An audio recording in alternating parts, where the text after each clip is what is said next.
Warning. Our YouTube channel and its videos may contain scenes, language, and content that may not be appropriate for all audiences.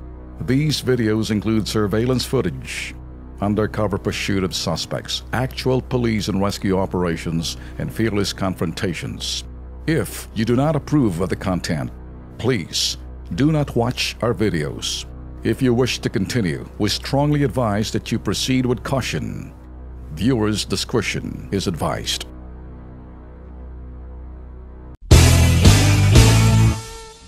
Gusto ho namin makaabot yung mga pang-aabuso, panlalamang, eto'y kapabayaan, mga anomalya na andyan sa inyong mga probinsya. Lalo-lalo na kapag yan ay mga tanggapan ng pamahalaan lokal o nasyonal na kung saan hindi ho kayo pinapansin, nakakalimot. Alam mo ho kasi, sabi ng administrasyong ito, ay huwag niyong pahirapan yung tao. Pag may pina-follow up, kinakailangan at 3 araw lang, mahaba na yan.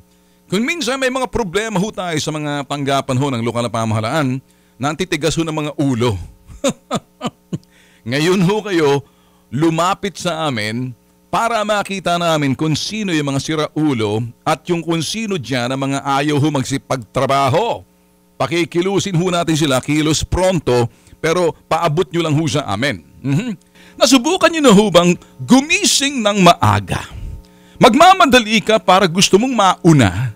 Dahil alam mo, pag umabot ng alas 9, alas 8, bahit mahaba na ang pila sa mga munisipyo at mga sinasabing tanggapan ng nasyonal na pamahalaan, doon sa mga sinasabing gobyernong tanggapan or post office. Abay, pagdating mo rin, mahaba ng pila. Ang haba ng pila, ala pa rin nag-aasikaso dahil yung isa dyan, Sus Maria Josep, abay, eto, along ginagawa, nagpapa-beautiful.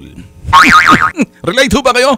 Minimake pa ng kanyang sarili sa harap mismo ng mga tao nag-aantay sa labas na kumbaga frontliner sila. Yung isa dyan, meryo, palakad-lakad, may hawak ng kape. Pag sinabi, boss, kami rito, magantay lang kayo dyan. Pag ganyan ho, ang mga ganyang kabalasubas na ho ang serbisyo ng lokal na pamahalaan ninyo, ala kaming pakialam. Kahit na pasabihin nila, uy, Duterte kami. Duterte kayo? Dapat sumunod kayo, mga putok sa buho kayo. Pag nakaabot sa amin yan, hahambalusin namin kayo. Walang Duterte kasi ang sinasabi ni President Digong, serbihan ang taong bayan.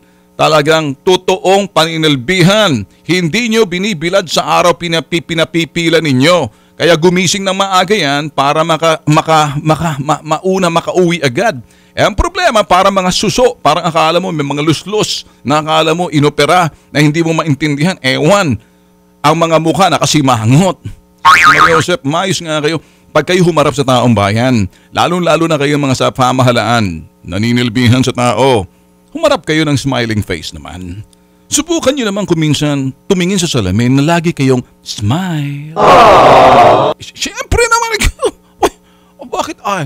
Subukan mo, smile. Bakit walang o?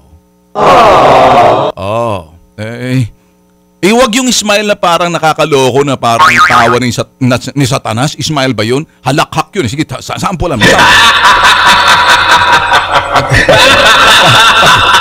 Pag ganun na ang tawa ninyo, nakakabuisit na yan. Parang iniinsulto yung mga taong nakapila sa ganyang klaseng tawa. Hindi po pwede yan. Kaya ho, merong Bitag Live. Kami ho'y nagbibigay ho ng warning sa lahat. Lalo-lalo na ho doon sa mga naninilbihan sa taong bayan, kayong mga nasa munisipyo, Kapitolyo, City Hall, nilalapitan kayo ng taong bayan. Nang sa gayon, kayo yung sinasabing refleksyon kung anong uri meron ang pamumuno o estilo ng pamumuno at pangangasiwa ng sinasabing lokal na pamahalaan.